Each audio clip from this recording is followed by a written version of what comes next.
제가 신앙과 일상의 삶 가운데 고난을 당할 때면 하나님 앞에 간절히 기도를 합니다. 하나님 앞에 기도할 때에 하나님 이 문제를 해결시켜 주옵소서. 이 문제가 우리 안에 완전히 해소될 수 있도록 긍휼을 베풀어 주십시오 라고 기도를 하는 것이죠. 근데 그때마다 하나님 앞에 기도의 자리로 더욱더 깊이 들어갈 때에 응답하시는 것이 무엇이냐면 네가 고난의 방법, 즉 해결할 방법을 찾지 말고 고난이 해결될 방향을 찾아라 라고 마음의 감동을 주실 때가 많이 있습니다. 우리는 이 땅을 살아가면서 어려움이나 힘든 일이나 고난을 당할 때에 해결될 방법, 해결할 방법을 찾는 데에 집중하는 것을 볼 수 있습니다. 이것을 어떻게 하면 해결할 수 있을까? 이걸 어떻게 하면 이 문제가 사라지게 할 수 있을까? 어떻게 하면 이 상황과 이 처지를 헤쳐나갈 수 있을까라는 데에 집중하게 된다는 것이죠. 그러나 세상 사람들도 똑같이 이러한 태도를 갖게 되는 것을 볼 수 있습니다. 우리는 믿음의 사람으로서 하나님의 백성으로서 이러한 태도를 갖는 것이 아니라 이 고난조차도 이 어려움조차도 이 환경조차도 하나님께서 내게 허락하신 것이구나라는 마음의 중심의 고백이 있어야 되는 것이죠. 이 마음의 중심의 고백이 있는 사람은 가장 먼저 방법을 찾기보다 어떻게 하면 해결할까 이것보다 나를 통해 하나님께서 이 일을 허락하신 이유가 무엇인가? 왜 하나님은 우리에게 이 고난과 어려움과 고통을 주셨는가를 더 집중하게 되는 것이죠. 그리고 그 안에서 방법보다 방향을 찾게 되는 것을 볼 수 있습니다. 구체적인 방법들, 실제적인 해결책들 이러한 것을 넘어서 이전에 우리의 마음의 중심 가운데 하나님이 이것을 왜 우리에게 허락하셨는가? 하나님이 왜 우리에게 이것을 만들어 주셨는가? 우리를 내모셨는가를 살필 수 있어야 된다라는 것이죠. 여러분 성경 가운데는 고난에 대해서 이러한 부분에 방향을 제시하는 또한 방향을 바로잡게 하는 일들이 많이 있음을 볼 수 있습니다. 첫 번째로 몇 가지 대표적인 것들을 나누자면 첫 번째로 훈련의 고난이 있음을 볼 수 있습니다. 이스라엘 백성들이 애굽 땅에서 나와서 가나안 땅으로 갈 때에 40년 동안 광야 생활을 하게 됩니다. 이때에 이 고난과 고통, 어려움은 바로 이들 가운데 그 고난을 주시기 위해서 하나님이 허락하신 것이 아니라 이 과정을 통해 훈련시키셔서 겸손하게 순종할 수 있는 능력, 믿음 안에서 승리할 수 있는 능력을 훈련시키는 여정이었다라고 성경은 말씀하고 있는 것이죠. 신명기 8장 2절과 3절 말씀 가운데 내 하나님 여호와께서 이 40년 동안에 내게 광야길을 걷게 하신 것을 기억하라.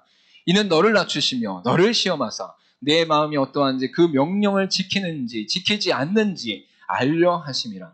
너를 낮추시며 너를 줄이게 하시며 또 너도 알지 못하며 내 조상들도 알지 못하던 만나를 내게 먹이신 것은 사람이 떡으로만 사는 것이 아니요 여호와의 입에서 나오는 모든 말씀으로 사는 줄을 내가 알게 하려 하심이니라 라고 분명히 말씀하고 있습니다.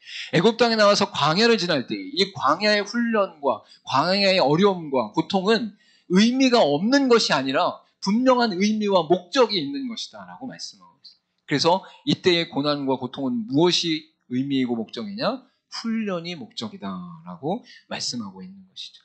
여러분 결국 요단강 앞에서 이스라엘 백성들이 두려워하거나 떨지 않았습니다. 주춤거리거나 머뭇거리지 않았습니다. 하나님 말씀을 원망하거나 불평하거나 믿지 않는 것이 아니었습니다. 그저 말씀 앞에 즉시로 순종하는 능력이 가나안 땅에 들어갈 때에 나타난 것을 볼 수 있는 것이죠. 여러분 두 번째로 섭리의 고난이 우리 가운데 있음을 볼 수 있습니다.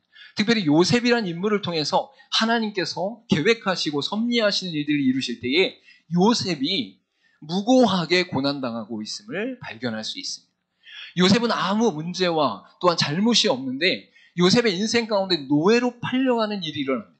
여러분 노예로 팔려가는 가운데 보디발 장군의 아내로부터 유혹당하는 가운데 그 오해로 말미암아 감옥에 갇히는 일, 억울하게 감옥에 갇히는 일이 일어나게 되는 것을 볼 수 있습니다. 여러분 그 감옥 안에서 떡 맡은 관원장과 술 맡은 관원장의 꿈을 해석해 주었는데 이들 가운데 이 꿈 해석해 준 걸 잊어버림으로 알면 계속 요셉은 감옥 가운데 있음을 알 수 있는 것이죠. 여러분 억울하게 무고하게 아무 잘못 없이 그 고난과 고통을 당했어요. 근데 이 요셉의 인생 가운데 고백하는 내용이 무엇인지 아십니까? 야곱과 그의 형제들을 만났을 때 이렇게 고백합니다. 창세기 45장 7절과 8절 말씀 가운데 하나님이 큰 구원으로 당신들의 생명을 보존하고 당신들의 후손을 세상에 두시려고 나를 당신들보다 먼저 보내셨나니 그런즉 나를 이리로 보내신 이는 당신들이 아니요 하나님이시라. 하나님이 나를 바로에게 아버지로 삼으시고 그 온 집의 주로 삼으시며 애굽 온 땅의 통치자로 삼으셨나이다. 할렐루야. 야곱과 그의 형제들이 요셉 앞에 나왔을 때 요셉의 입술을 통해 고백하는 것이 무엇이에요? 내가 고난당하고 어려움당하고 이 힘든 여정 가운데 애굽의 총리가 된 것은 나를 위한 것이 아니라 바로 야곱과 형제들을 이끌어 그의 자손들을 세상에 두시려고 목적하셨다라고 말씀하고 있어요. 그래서 어떤 역사가 일어났어요? 애굽 땅의 고센 땅에서 정책한 이후에 430년 동안 이스라엘이 가족이 아니라 민족이 형성되어지는 것을 볼 수 있어요. 이 민족의 형성 가운데 하나님이 광야 가운데 이제 가나안 땅으로 보내셔서 하나님을 예배하는 백성으로 이끄시는 놀라운 여정, 놀라운 계획, 놀라운 섭리가 그 안에 있더라라는. 여러분 억울하게 우리가 하나님 앞에서 고난당하는 것 같은데 그 일들 속에 하나님의 계획이 있구나, 하나님의 섭리가 있구나, 하나님의 목적이 있구나 라는 것을 발견하게 되는 것이 바로 우리의 신앙 가운데 나타나게 된다라고 말씀하고 있는 것이죠. 여러분 고난 중에는 성숙의 고난도 있음을 우리가 알 수 있습니다. 성숙의 고난은 대표적으로 욥이라는 인물을 들 수 있습니다. 여러분 욥이라는 인물을 볼 때에 욥의 신앙과 욥의 삶이 어땠습니까? 우리의 신앙과 비교했을 때 10배, 100배 더 놀라운 신앙으로 하나님 앞에 서 있었음을 알 수 있습니다. 여러분 하나님 앞에 온전한 예배로 나가기를 소망해 날마다 예배드렸고 자녀들이 하나님 앞에 혹시라도 범죄할까 봐 그 모든 것들을 하나님 앞에 번제로 또한 제사로 드릴 말미암아 죄를 사하는 용서를 구하는 일들이 욥의 인생 가운데 있었던 것이 모든 순간 하나님과 함께 동행하며 하나님께 온전히 중심을 드린 것이 욥의 신앙이었어요. 근데 하나님이 사단이 나와서 욥에 대해서 이야기할 때 그의 생명만큼은 건드리지 말고 모든 것을 허락하노라 라고 말씀하고 있는 것을 보시죠. 여러분 믿음의 사람에서 입장에서 보면 내가 열심히 예배하고 열심히 신앙생활하고 열심히 봉사하고 열심히 하나님 앞에 중심을 드리고 살았는데 왜 내 인생 가운데 고난과 고통이 있습니까? 왜 이런 어려움이 왔습니까? 라고 이야기할 수 있어요. 그때 하나님께서 욥의 입술을 통해 고백해 하시는 것이 욥기 42장 2절과 3절, 5절과 6절 말씀 가운데 나타나고 있습니다. 주께서는 못하실 일이 없사오며 모든 계획이든지 못 이루실 것이 없는 줄 아오니 무지한 말로 이치를 가리는 자가 누구니이까? 나는 깨닫지도 못한 일을 말하였고 스스로 알 수도 없고 헤아리기도 어려운 일을 말하였나이다. 내가 주께 대하여 귀로 듣기만 하였사오나 이제는 눈으로 주를 배웠나이다. 그러므로 내가 스스로 거두어드리고 티끌과 제 가운데에서 회개하나이다 라고 고백하고 있습니다. 여러분 사람의 눈으로 보았을 때 욥은 아무 흠이 없어요. 하나님을 온전히 섬긴 자예요. 근데 하나님께서 사단에게 허락하신 그 고난과 고통 속에서 욥이 결국에 고백하는 이 신앙의 고백이 무엇입니까? 하나님은 만물의 주 되시고 온 세상에 주관하시는 분이고 내가 도저히 알 수 없는 하나님의 영역이 있사오니 나는 무지하옵니다. 이전에는 귀로 들은 하나님이었으나 이제 눈으로 본 하나님을 만났사옵니다 라고 고백하는 신앙의 성숙과 온전함이 드러나는 것을 볼 수 있는 거예요. 여러분 욥의 입장에서는 억울할 수도 있어요. 힘들 수도 있어요. 그러나 욥은 하나님의 허락하신 고난 속에서 더 깊은 영적 세계, 더 깊은 하나님과의 관계, 더 깊은 하나님의 역사를 발견하게 되었다라는 것이죠. 여러분 이러한 성숙의 고난도 있다라는 것이죠. 또한 징계의 고난이 있으면 성경 가운데 말씀하고 있습니다. 하나님 앞에서 범죄한 이스라엘 백성들이 하나님 앞에서 우상 숭배하고 말씀을 거역하고 자신의 마음대로 살아가던 그 삶 가운데 하나님께서 모든 열방과 민족들을 들어 이스라엘을 공격하시는 징계의 고난이 있음을 성경은 분명히 말씀하고 있습니다. 예레미야 1장 15절과 16절 말씀 가운데 내가 북방 왕국들의 모든 족속들을 부를 것인지 그들이 와서 예루살렘 성문 어귀에 각기 자리를 정하고 그 사방 모든 성벽과 유다 모든 성읍들을 치리라. 여호와의 말이니라. 무리가 나를 버리고 다른 신들에게 분향하며 자기 손으로 만든 것들에 절하였은즉 내가 나의 심판을 그들에게 선고하여 그들의 모든 죄악을 징계하리라 라고 말씀. 징계의 고난이 있다라는 것. 여러분, 이스라엘 백성들이 하나님 앞에서 하나님을 버리고 하나님께 분향하는 것을 떠나며 우상을 숭배하는 가운데 우상에게 절하고 있는 것을 바라보시고 그들을 향해 심판하시면서 징계를 내리시겠다라고 말씀하고 있는 것이죠. 여러분, 우리가 이 땅을 살아가면서 고난을 당하거나 어려움을 당하는 것이 우연히 일어난 일이 아니다라는 것을 발견할 수 있어야 돼요. 이 고난조차도 하나님께서 내게 허락하신 것이다 라는 것을 고백할 수 있어야 된다는 것이죠. 이때에 이 고난과 어려움조차 우리에게 허락하신 하나님의 목적과 의미가 무엇이냐, 이 문제를 해결하는 데 집중하는 것이 아니라 방법을 찾는 데 집중하는 것이 아니라 하나님, 제가 하나님 앞에서 어떤 방향으로 나아가야 됩니까? 라는 것을 찾을 수 있어야 된다라는 것이죠. 혹시 내 삶 가운데 하나님이 훈련시키는 고난을 내게 허락하신 것입니까? 혹시 하나님의 계획과 섭리 가운데 하나님이 이루실 것이 있어서 우리 가운데 고난을 허락하신 것입니까? 하나님, 혹시 제가 더 영적인 세계 가운데 하나님을 만나고 하나님 앞에 성숙되어지고 영적으로 하나님과 더 긴밀하게 교제하길 원하셔서 성숙의 고난을 허락하신 것입니까? 하나님, 혹시 내가 말씀을 떠나고 우상을 숭배하며 하나님보다 더 중요한 것, 더 내게 긴급한 것을 붙잡고 하나님을 내려놨기 때문에 하나님께서 내게 징계를 허락하신 것입니까? 방향을 잡을 수 있어야 된다는 것이죠. 여러분, 제가 하나님 앞에서 연약함 가운데 있을 때, 또한 일반 삶 가운데 이끄시는 과정 속에 엎드릴 때에 훈련시키시고 연단시키시는 광야의 여정을 계속적으로 허락하시는 것을 볼 수 있는 것이죠. 이 광야의 길이 내게 있어서는 두렵고 떨리고 어렵고 힘들고 아프고 쓰잘인데 이 여정을 지나니까 하나님이 세우신 그 자리에서 더욱더 깊이 하나님의 일을 감당할 수 있는 능력을 얻게 되었다라는 것을 알게 되었습니다. 저 여러분, 이 땅을 살아가면서 고난을 당할 때, 어려움을 당할 때에 고난을 해결할 수 있는 방법을 찾기보다 고난이 해결될 방향을 찾기를 간절히 소망합니다. 특별히 오늘 본문의 말씀 가운데 읽었던 이 내용 가운데 바로 야곱의 고난이 있었고 그 야곱의 고난 속에서 야곱도 이 방향을 찾고 있음을 분명히 알 수 있습니다. 여러분, 우리가 함께 읽지 않았지만 창세기 34장, 즉 본문의 이야기가 나오는 바로 직전장에는 바로 야곱이 고난과 고통을 당하는 사건이 있음을 발견하게 됩니다. 이 고난과 고통이 무엇이냐면 바로 야곱의 딸이었던 디나가 세겜 성읍 가운데 있는 세겜으로부터 강간을 당하는 사건이 일어나게 된 것이죠. 그리고 그 강간 가운데 이 세겜이 야곱을 향해 와서 디나와 함께 결혼하길 원합니다 라고 했을 때에 그의 아들들이 분노하여 이 부끄러움 가운데 야곱의 아들들이 그 세겜을 향해 할례를 요청하게 되어지고 그 할례의 요청 가운데 그 고통이 아직 끝나지 않은 3일에 시므온과 레위를 중심으로 해서 이 세겜 성읍에 있는 모든 남자들을 멸절하는 사건이 일어나는 것을 볼 수 있는 것이죠. 여러분, 그로 말미암아서 야곱은 이제 그 땅 주변에 있는 모든 민족과 족속으로부터 공격당할 것을 두려워하는 가운데 있었음을 알 수 있는 것이죠. 디나가 강간을 당한 그 사건도 충격적이고 아픈데 이제 그 아들들을 통해서 세겜 성읍에 있는 모든 남자들을 죽임으로 말미암아 그 주변에 있는 민족과 족속이 야곱을 향해 공격할 것에 대한 두려움이 이 야곱의 인생 가운데 있었다라는 것. 이 어려움을 당할 때, 이 고통을 당할 때 야곱은 즉시로 방법을 찾은 것이 아니에요. 즉시로 방법 가운데 이 문제를 어떻게 해결할까라는 것을 찾지 않고 하나님의 말씀에 귀를 기울이게 되는 것을 볼 수 있는 것이죠.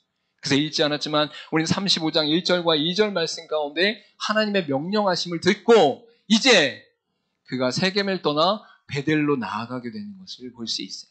이때에 이 야곱 가운데 하나님께서 깨닫게 하시고 하나님께서 발견케 하시고 하나님께서 알게 하신 것이 무엇이냐면 네가 서원한 것을 지키지 않았다.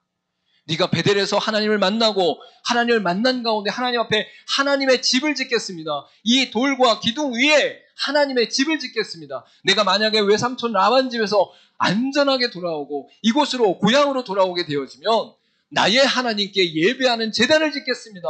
그곳에서 하나님을 예배하겠습니다 라고 고백했는데 어느 순간 에서와의 화해 가운데 모든 것을 다 잊어버리고 세겜 땅에 정착한 이 야곱을 향해 하나님의 목적이 드러나는 것을 볼 수 있는 것이죠.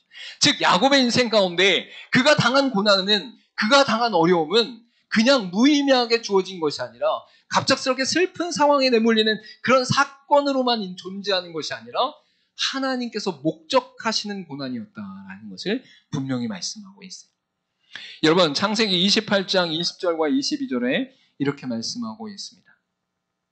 야곱이 서원하여 이르되 하나님이 나와 함께 계셔서 내가 가는 이 길에서 나를 지키시고 먹을 떡과 입을 옷을 주시어 내가 평안히 아버지 집으로 돌아가게 하시오면 여호와께서 나의 하나님이 되실 것이요 내가 기둥으로 세운 이 돌이 하나님의 집이 될 것이요 하나님께서 내게 주신 모든 것에서 10분의 1을 내가 반드시 하나님께 드리겠나이다 하였더라. 야곱이 외삼촌 라반 집을 가는 도중에 베델에서 하나님을 만나는 사건, 즉 하늘과 땅을 잇는 사닥다리 위에 천사가 오르락내리락 가면서 하나님은 실제로 살아계시는구나. 하나님은 실제 역사하시는 분이구나. 하나님은 살아계신 하나님이여 나의 하나님이구나 라는 것을 고백하는 가운데 하나님, 내가 다시 돌아오는 길에 안전하게 고향으로 돌아오고 안전하게 이곳으로 돌아오게 되어지면 하나님께 예배하는 제단을 쌓겠습니다. 내가 기둥으로 세운 이 돌이 하나님의 집이 될 것입니다 라고 고백하였습니다. 그러나 그것을 지키지 않음으로 말미암아 세겜 땅에 정착함으로 말미암아 그가 하나님 앞에서 베델로 올라가는 사건의 계기가 되는 것을 볼 수 있는 것이죠. 여러분, 구체적으로 나오진 않았지만 세겜 땅에 정착하였다는 것과 그곳에 생활했다는 것은 야곱의 영적 상태가 무뎌지고 있었음을 알 수 있는 거예요.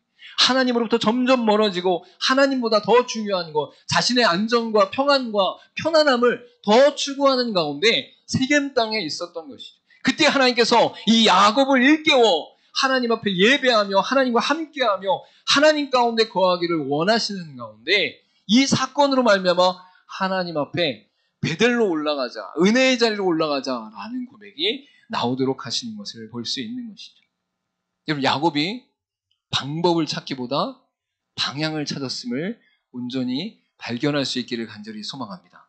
여러분의 인생 가운데도 어려움과 고난이 닥칠 때에 그 문제를 갖고 빨리 방법을 찾아 헤쳐나가는 데 집중하지 말고 하나님, 이 문제와 어려움과 고난을 왜 내게 허락하셨습니까? 하나님의 목적이 무엇입니까? 이 의미가 무엇입니까를 고백할 수 있는 그 방향을 붙잡을 수 있는 저와 여러분 되기를 간절히 소망합니다.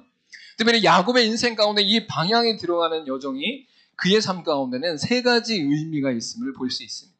야곱의 인생 가운데 그의 여정 가운데 하나님께서 만나주시고 역사하심을 말미암아 그가 경험한 그 은혜의 자리, 다시 회복의 자리로 나아가는 사건이 세 가지가 있었다라는 것이죠. 첫 번째는 나의 하나님으로 만나고 감격한 은혜의 자리로 올라가야 합니다.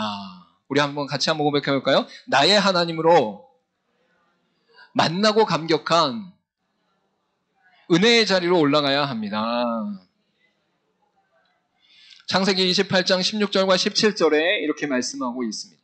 야곱이 잠이 깨어 이르되 여호와께서 과연 여기 계시거늘 내가 알지 못하였도다. 이에 두려워하여 이르되 두렵도다. 이곳이요 이것은 다름 아닌 하나님의 집이요 이는 하늘의 문이로다.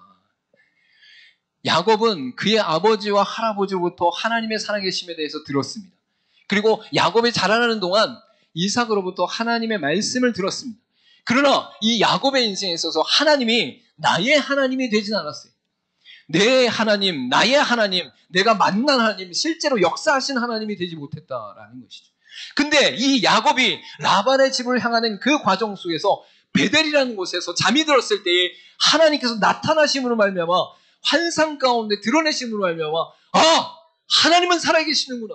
하나님은 역사하시는구나. 하나님은 실제로 나와 동행하시는 놀라운 분이시구나 라는 것을 고백했다라는 것이죠. 이전에는 알지 못했으나 이제는 알게 되었다. 만나게 되었다라고 고백하는 것이죠. 물론 사람마다 다 다르게 하나님을 만납니다. 어떤 사람은 이런 환상과 또한 특별한 기적 가운데 하나님을 만나기도 하고 어떤 사람은 자연스러운 일상의 삶 가운데 말씀이 깨달아져서 그 말씀으로 말미암아 기뻐하며 하나님을 만나기도 하고 어떤 사람은 어려움과 고통 가운데 이 문제를 해결하기 위해 하나님 앞에 나갔는데 하나님의 은혜가 우리 안에 임함으로 말미암아 아, 하나님이 살아계시는구나 라고 고백하며 만나기도 합니다. 또 어떤 사람은 십자가만 봐도 십자가를 통해 하나님께서 감격하게 하시는 말미암아 교회로 발걸음을 옮기게 하는 일들도 있는 것을 볼 수 있어요. 다 다르게 하나님이 만나주셔요. 다 다르게 하나님이 인도하셔요. 그런데 우리의 중심 가운데 하나님을 만남으로 말미암아 감격하고 기뻐하는 그 순간의 자리, 그 은혜의 자리로 하나님께서는 다시금 우리를 이끌어 가시기를 원하신다라고 말씀하고 있는 것이죠. 저는 고등학교 2학년 때 하나님을 만났습니다. 고등학교 1학년부터 본격적으로 신앙생활을 하는 가운데 고등학교 2학년 여름 산상 집회대 망양 기도원 낮집회에서 하나님의 놀라운 역사를 경험을 했어요. 그 낮집회가 끝나고 말씀이 끝나고 통성으로 기도하는 가운데 자유롭게 기도하고 각자의 숙소로 돌아가는데 그 기도하는 가운데 하나님이 뜨거움을 주시고 방언을 허락하시며 눈물과 콧물과 땀으로 사방 30cm에서 1m까지 정말 흐르는 그 물결 가운데 하나님이 만나주시는 역사입니다. 1시간 넘게 기도하는 그 가운데에 하나님께서 내 마음 가운데 답답하고 그냥 막막한 그 응어리가 있는 것이 시원하게 뚫리는 기분을 허락하셨어요. 그 느낌을 허락하셨어요. 그리고 그때의 기분이 너무 놀라워서 그때 이후로 내가 그 감정과 그 기분과 그 감격을 어떻게 표현했냐면 내가 하늘을 쫙 나는데 가슴이 뻥 뚫린 상태 가운데 바람이 슉 하면서 내 가슴을 싹 지나가는 것 같더라. 그 뚫린 가슴을 쫙 지나가는 것 같더라. 그만큼 내 인생 가운데 어려운 환경과 아픈 과거와 힘든 여정들 속에서 내 마음 가운데 담겨있던 응어리와 아픔과 슬픔을 깨끗하게 씻어주시면서 그것을 시원케 하시는 성령님을 만나게 되었다. 여러분, 그러고 나서 내 인생에 완전히 삶이 바뀌어지고 기쁨과 감사함 가운데 거하게 되어지고 그 이후에도 어려운 일들이 갑자기 하루아침에 바뀌지는 않았으나 우리 인생 가운데 주어지는 상황과 환경 가운데 하나님이 이 은혜를 기억하게 하시는 것을 볼 수 있는 것이죠. 벌써 30년이 넘게 시간이 흘렀습니다. 근데 이 30년의 여정 가운데 내가 하나님 앞에서 무뎌지거나 하나님을 떠나거나 하나님 앞에서 열심으로 나가지 못할 때에 또한 하나님의 사역을 감당케 하실 때에 이 은혜를 기억하게 하셨어요. 이 감격을 기억하게 하셨어요.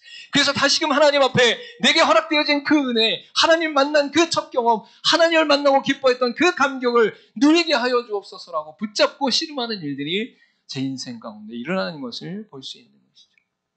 여러분, 요한계시록 2장 4절에 이렇게 말씀합니다. 그러나 너를 책망할 것이 있나니 너는 처음 사랑을 버렸느니라.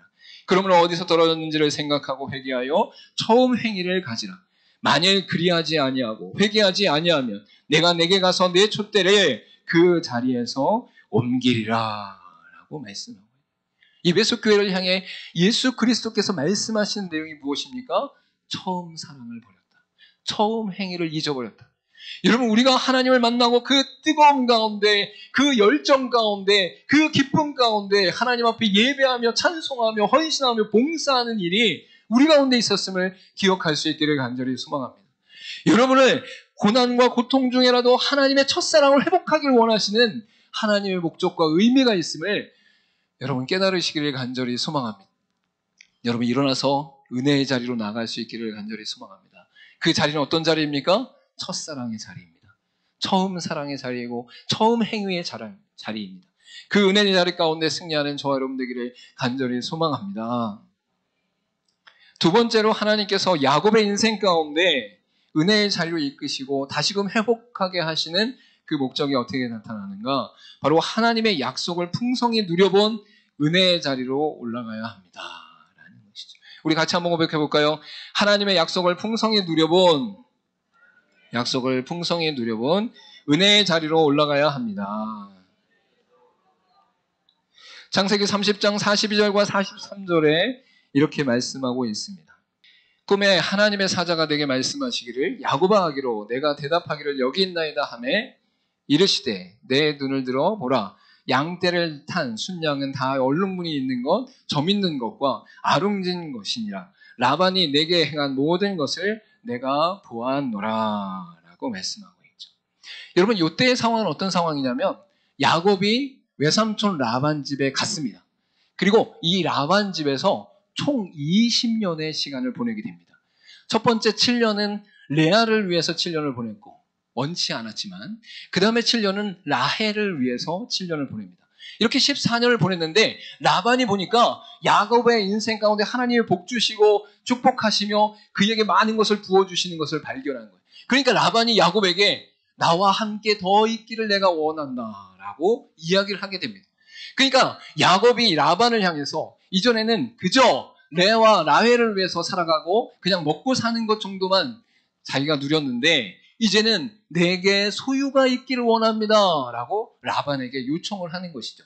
이때 라반에게 이 야곱이 소유가 되기를 원하는 것이 무엇이었냐면 검은 것과 아롱진 것과 점 있는 것을 제게 해 주십시오 라고 부탁을 하게 되는 것이죠. 이때 라반이 흔쾌히 부탁을 들어줍니다. 좋다! 그리고 나서 6년의 시간을 보내는 것이죠. 라반이 왜 흔쾌히 그것을 허락했을까요? 양은 흰 양이 많지 검은 것이나 아롱진 것이나 점 있는 것은 별로 없기 때문에. 라반이 보았을 때 이 야곱을 함께하면서 그가 양치는 것을 하고 그를 통해서 소유가 많아질 텐데 양은 흰 것이 많지 검은 것인가 점 있는 것과 아롱진 것이 많은 것이 아니니 내 소유가 더 많아지겠구나 라고 생각하고 그것을 기꺼이 받아들인 것이죠. 이때 야곱이 그 점 있는 것과 검은 것과 아롱진 것을 자신의 소유로 삼는 것에 선포함과 동시에 건강하고 튼튼한 것을 나뭇가지를 벗긴 그곳에 가서 물을 마시게 함으로써 건강하고 튼튼한 양들이 자신의 소유가 되게 하는 일이 나타나는 것을 볼 수 있어요. 무슨 말입니까? 검은 것과 아롱진 것과 점 있는 것이 많지도 않아요. 여러분, 나뭇가지를 벗긴 그 가운데 물을 먹게 하는 그 주변에 있는 물줄기에 물을 먹게 함으로 말미암아 건강하게 되는 것이 나타나는 것도 자연적이거나 생물학적이지도 않아요. 야곱이 말한 이 모든 것은 인간의 상식과 이성으로는 도저히 이해할 수 없는, 판단할 수 없는 그러한 내용이었어요. 그럼에도 불구하고 하나님께서 그에게 복을 주시는데 어떻게 복을 주시는가? 바로 양떼를 탄 순양은 다 얼룩무늬 있는 것, 점 있는 것과 아롱진 것이니라. 하나님께서 복을 주시는데 그에게 야곱의 입술을 통해 선포한 것들이 다 이루어지게 하는 역사가 일어났다. 여러분, 우리가 우리의 입술을 하나님께 마음의 중심을 둔 상태에서 툭 던졌는데 그게 어이없는 거야. 황당한 거야. 그거 어떻게 하라고? 그게 이루어지겠어? 예? 이런 반응들이 나타나는 말들이 우리 입술을 통해 나타나요. 물론 우리의 마음의 중심이 하나님께 있을 때. 그 하나님께 중심을 두고 하나님을 신뢰하는 가운데 선포한 말들을 하나님께서 땅에 떨어지지 않게 하셨다. 하나님께서 다 이루어지게 하셨다. 야곱은 이것을 경험했어요. 자기가 말한 것이 현실적으로, 상황적으로, 자연적으로, 생물학적으로 도저히 이루어질 수 없는 상황임에도 불구하고 하나님 앞에서 입술을 통해 선포했더니 그것을 하나님이 들으시고 그것을 이루시는 분이 하나님이셨다라는 거예요. 결국 라반의 집에서 6년 동안 있다가 그 집을 나오는데 엄청난 소유가 야곱의 소유가 되었다라는 것을 말씀하고 있는 것이죠. 여러분, 이것이 외적으로 증표되어지는 것이기 때문에 우리는 나타난 물질, 소유된 것, 돈, 건물, 이런 걸로만 생각할 수 있어요. 그러나 그것만 이야기하는 것이 아니라 하나님의 세계, 하나님의 은혜, 하나님의 응답하심, 하나님의 말씀을 들으시고 기도를 들으시고 이루시는 역사, 이거를 경험하는 것이 바로 우리의 삶 가운데 놀라운 복이다. 놀라운 은혜다라고 말씀하고 있는 것이죠. 여러분, 제가 고등학교를 졸업하고 가정 형편의 어려운 상황 가운데 생계를 책임져야 됐어요. 그래서 10년 동안 일을 했어요. 근데 그 일을 하는 동안 하나님 앞에 궁금함과 고민이 일어났어요. 하나님, 제가 하나님을 만나고 하나님의 일을 감당하길 원하고 하나님의 사역을 감당하길 원해서 그것을 서원하고 고백했는데 하나님, 저를 왜 세상 속으로 보내셨습니까? 하나님, 저를 왜 여러 일들을 감당하는 일 속에 보내셨습니까? 하나님, 왜 저를 세상의 직장 가운데 돈을 벌어야 되는 상황으로 내모셨습니까? 이러한 질문들이 끊임없이 일어났어요. 근데 10년이 지나고 마지막 회사가 망한 이후에 교회 문화사역을 감당하고 학교를 가는 과정 속에서 기도하는 가운데 하나님 앞에서 이걸 깨닫기 시작했어요. 하나님이 10년의 여정 가운데 나를 훈련시키시고 세우시고 연단하셔서 하나님의 일을 온전히 감당할 수 있도록, 교회가 건강하게 세워지는데 도움이 될 수 있도록 이끄셨구나. 제가 처음에 교회 사역을 감당할 때에 문화선교부 간사를 감당했습니다. 방송, 출판, 인터넷을 다 감당했어요. 제가 10년 동안 감당한 것이 인쇄 쪽과 출판 쪽과 컴퓨터 쪽과 네트워킹 쪽과 제가 혼자 재밌어서 디자인했던 포토샵 쪽이었어요. 제가 그걸 할 줄 알았겠어요? 몰랐죠. 제 앞일에 어떤 일이 일어날지 제가 알았겠어요? 몰랐죠. 근데 그 순간에 하나님께서 깨닫게 하심으로 말미암아 내 10년의 여정을 하나님께서 이끄시고 인도하시면서 하나님의 일을 감당케 하시기 위해 훈련시키는 여정이었구나. 그 고난이었구나. 또 다른 편에서는 세상 가운데 많은 사람들을 접합니다. 다양한 인간 군상들을 접합니다. 수많은 사람들을 접하면서 정말 못 볼 꼴도 보는 상황 가운데 그 수많은 사람들을 경험케 하신 은혜를 나중에 목회를 하면서 하나님이 사람을 이해하는데 실제 경험하는 그 세계 속으로 나를 밀어넣으셨구나라는 것을 발견하게 되는 것이죠. 여러분, 지나온 여정을 돌아볼 때에 나타난 것만으로 보면 너무나 힘들고 어려운 상황만 보이게 될 것입니다. 그러나 그 속에서 하나님의 방향, 하나님의 목적, 하나님의 의미를 발견하는 순간 하나님이 나를 통해 훈련시키는 그 방향을 놓지 않으시고 계속적으로 이끄셨구나라는 것을 발견하게 되는 것이죠.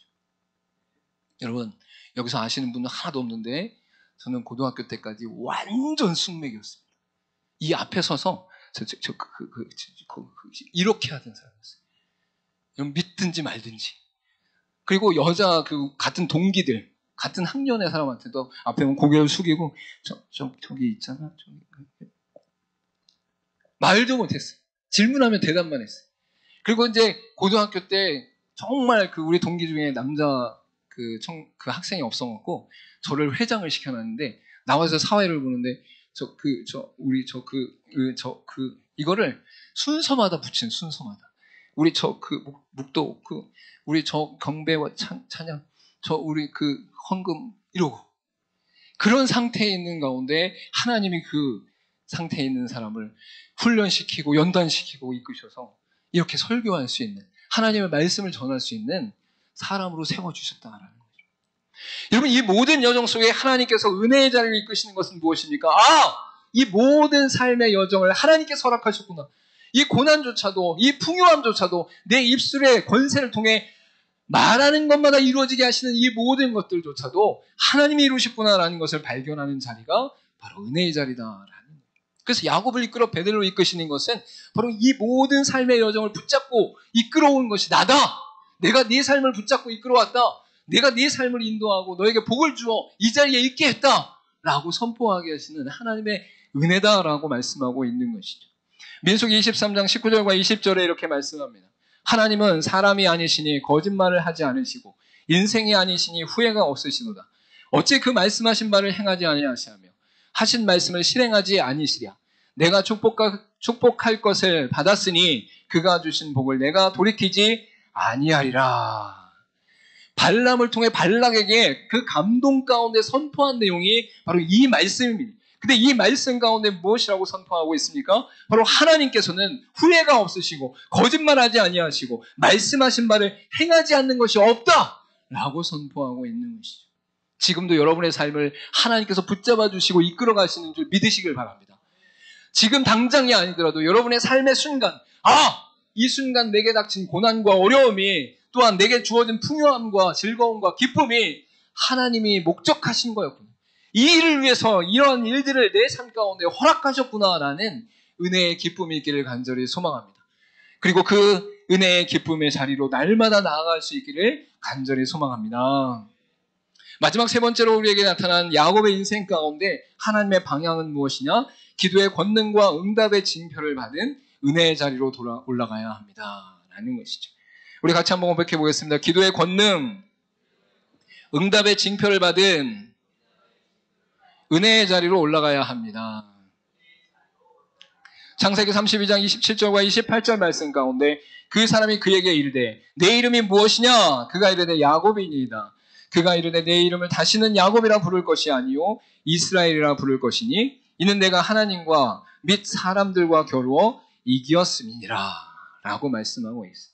이 사건은 어떤 사건이냐? 이제 라반의 집에서 나와서 모든 소유, 가족을 데리고 와서 이제 고향을 앞에 두고 있는데 자신의 형 에서가 400명의 장정을 이끌고 오고 있다는 소식을 듣게 되면서 두려움과 떨림 가운데 있는 상태예요.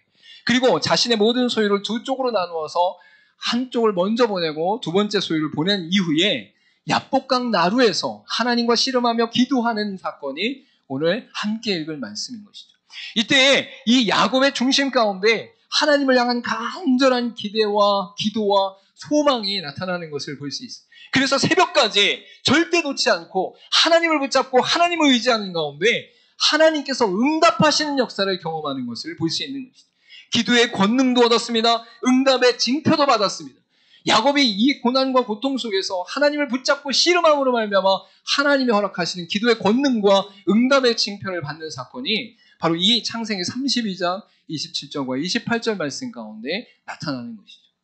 여러분, 여러분의 삶 가운데 문제가 생겼을 때 방법을 찾으면 기도를 별로 안 해요. 하나님과 씨름을 별로 안 해요. 하나님을 붙잡지 않아요. 근데 여러분이 방법을 찾지 않고 하나님의 방향을 찾기 시작하잖아요. 그럼 당장 막막하고 답답하고 뭔가 해결되지 않는 것 같으나 하나님을 붙잡음으로 말미암아 기도의 권능과 응답의 징표를 받게 되어 있다라는 거예요. 여러분, 야곱은 이 엉덩이 뼈를 치심으로 말미암아 그가 쩔뚝거리는 사건이 일어나지만 그 쩔뚝거림이 절대 슬프지 않아요. 왜? 하나님과 씨름해서 징표로 받은 것이기 때문에. 우리의 인생 가운데 하나님 앞에서 낙타의 무릎이 있는가를 살필 수 있어야 된다라는 거예요. 우리가 하나님 앞에서 기도의 권능을 받을 때에 우리 안에 기도의 시간이 있는가, 기도의 응답을 받은 사건이 있는가, 기도의 기회가 있었는가를 발견할 수 있어야 된다. 하나님은 다시금 야곱을 향해서 이 기도의 응답과 권능과 응답의 징표를 받는 곳으로 이끄시는 것을 볼 수 있는 것이죠. 제가 교회 사역을 1년 정도 하고 교회의 배려 가운데 신학교를 가게 됩니다. 안양대학교를 들어가는 과정 속에서 거기에 응시를 한 것이죠. 근데 이때만 해도 제가 하나님 앞에서 씨름한 것이 무엇이냐면 이 목회자의 길, 고난의 길, 또 이 힘든 길을 제가 가는 게 맞습니까? 제가 이 일을 했을 때 이것을 감당할 수 있는 능력이 있겠습니까? 내가 하나님 앞에서 이 일을 감당하는 과정 속에서 시험에 들거나 어려움에 빠지거나 하나님을 떠나지는 않겠습니까? 목회를 하기 직전 가운데 이전에 그런 확신이 있었음에도 불구하고 다시금 하나님 앞에 막 씨름하는 거예요. 그래서 이전에 사역하는 곳에 예배당 이렇게 있으면 2층과 3층이 있는데 2층이 예배실이고 3층 제일 뒷부분에 방송실이 있었어요. 방송실. 제일 구석에 불을 다 끄고 그 구석에 가장 또 구석에서 무릎을 꿇고 무릎 사이에 머리를 쳐박고 속으로 신음하면서 애통하면서 하나님 앞에 기도했어요. 하나님, 이게 맞습니까? 내가 가는 게 맞습니까? 학교 들어가면 이제 4년 다니고 3년 다녀서 7년을 다니고 사역을 쭉 감당하며 인생 전체를 하나님 앞에 사역을 감당해야 되는데 이게 맞습니까? 그러면서 몇 시간을 기도하는 거죠. 그렇게 하나님 앞에 막 씨름하는데 하나님께서 제게 주시는 은혜는 그거 같아요. 시원케 하시는 은혜. 하나님 평강과 평안함을 주시고 제 마음 가운데 확신과 응답을 주시는데 시원해집니다. 걱정과 불안, 근심과 우려, 내가 앞으로 할 수 있을까 없을까 이런 거 다 떠나고 하나님의 응답하시는 그 능력 가운데 시원케 하시는 그 권세가 내 안에 또 나타나는 것을 보였어요. 그리고 그 기쁨 가운데 4년과 3년, 그리고 부사역자, 그리고 개척의 여정, 그리고 이 더드림 교회 가운데 이끄시는 하나님의 놀라운 여정을 발견하게 되는 것이죠. 여러분, 여러분의 삶 가운데 방법을 찾으면 하나님으로부터 떠나게 되어집니다. 하나님을 붙잡게 되지 못합니다. 그러나 방법 이전에 방향을 잡으려고 노력하면 하나님을 붙잡게 되어져 있어요. 그때 하나님 앞에 씨름하며 엎드리며 하나님의 사람으로서 어떻게 내가 온전케 되어지는가를 발견케 되어지는 것이죠. 영적으로나 육적으로나 삶으로나 모든 영역 속에 하나님께서 개입하시는 것을 느끼고 경험하는 일들이 나타나게 된다는 거죠. 할렐루야. 이 놀라운 응답의 역사, 권능의 역사를 경험할 수 있기를 간절히 소망합니다. 여러분의 삶 가운데 누릴 수 있기를 간절히 소망합니다. 열왕기상 18장에 이렇게 말씀하고 있습니다. 42절부터 44절 말씀 우리 같이 한번 읽어보도록 하겠습니다. 시작. 아합이 먹고 마시러 올라가니라 엘리야가 갈멜산 꼭대기로 올라가서 땅에 꿇어 엎드려 그의 얼굴을 무릎 사이에 넣고 그의 사환에게 이르되 올라가 바다 쪽을 바라보라.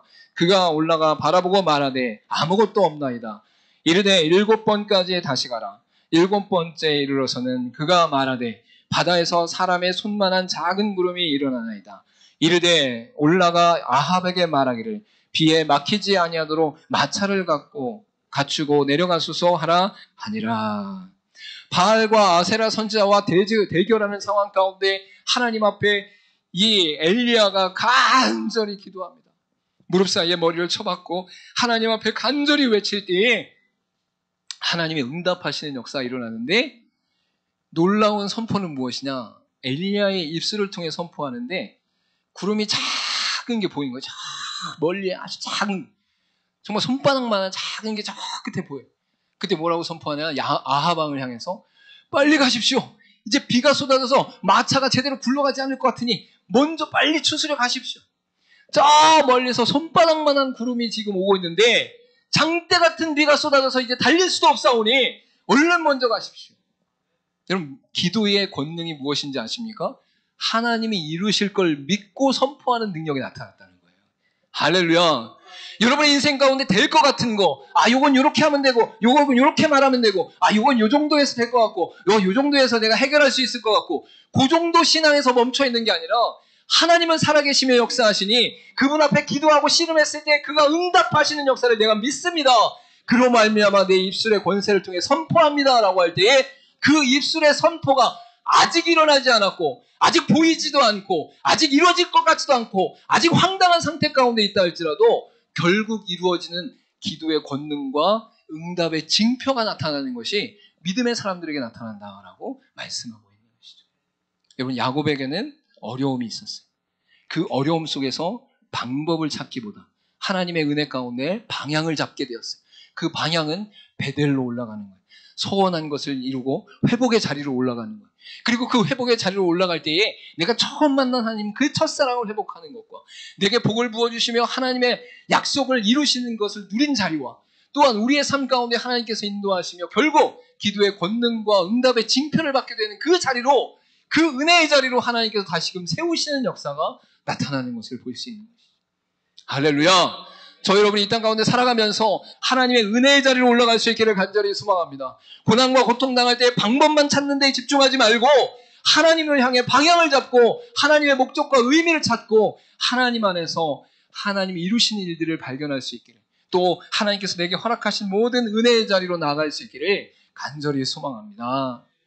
여러분, 창세기 35장 11절 13절 뒷부분에 이렇게 말씀하고 있습니다. 오늘 본문의 사건이 있은 이후에 이렇게 선포하고 있는 것이죠. 하나님이 그에게 이르시되 나는 전능한 하나님이라 생육하며 번성하라. 한 백성과 백성들의 총회가 내게서 나오고 왕들이 내 허리에서 나오리라. 내가 아브라함과 이삭에게 준 땅을 내게 주고 내가 내 후손에게도 그 땅을 주리라 하시고 하나님이 그와 말씀하시던 곳에서 그를 떠나 올라가시는지라 라고 분명히 말씀합니다. 야곱이 베델로 올라갔어요. 은혜의 자리로 올라갔어요. 그리고 나서 하나님께서 다시금 아브라함과 이삭에게 축복하신 그 축복을 부어주시고 이후에 야곱의 인생 가운데 야곱의 허리로부터 총회, 민족이 나왔다는 거예요. 12지파를 통해서 민족이 형성되어져서 애굽 땅에서 가나안 땅으로 나가는 역사가 일어나는 것을 볼 수 있는 것이죠. 또한 그 허리를 통해서 왕이 나타나고 또한 땅의 모든 것들이 그에게 허락되어졌다라는 것을 볼 수 있는 것이죠. 여러분, 고난을 통해서 회복의 자리, 은혜의 자리를 이끄신 것은 하나님의 복을 부어주시고자 하고 하나님의 뜻과 계획을 이루시고자 하시는 것임을 잊지 마시길 바랍니다. 여러분의 고난은 아무런 의미가 없는 것이 아닙니다. 하나님의 목적과 하나님의 계획과 하나님의 방향이 있음을 선포하며 믿음 안에서 승리할 수 있기를 간절히 소망합니다. 우리 마지막으로 고백하며 기도하고 축도함으로 마치도록 하겠습니다. 첫 번째, 나의 하나님으로 만나고 감격한 은혜의 자리로 올라가야 합니다. 은혜의 자리로 올라가야 합니다. 하나님의 약속을 풍성히 누려본 은혜의 자리로 올라가야 합니다. 은혜의 자리로 올라가야 합니다. 기도의 권능, 응답의 징표를 받은 은혜의 자리로 올라가야 합니다. 할렐루야. 기도하도록 하겠습니다.